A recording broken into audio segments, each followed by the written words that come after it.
Jika kalian mempunyai penyakit batuk yang tak kunjung sembuh, lakukan ini. Insya Allah penyakit batuk kamu akan hilang biiznillah.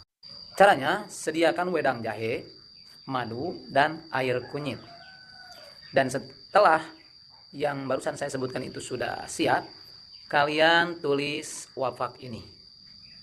Ya, setelah beres menulisnya, kalau bisa itu dengan mangsi Ja'faron. Nah, kalau tidak ya yang penting menulis itulah dengan pulpen juga nggak apa-apa. Setelah ditulis, kita simpan di mangkok. Lalu kita tuangkan wedang yang tadi kita sudah siapkan, dan juga kita kasih madu dan kasih air kunyit, lalu diaduk dan diminum sehari 2 kali. Biidznillah akan sembuh total. Semoga bermanfaat dan semoga Allah ijabah sehingga dihilangkan semua penyakit-penyakit kita. Amin amin ya Allah ya rabbal alamin.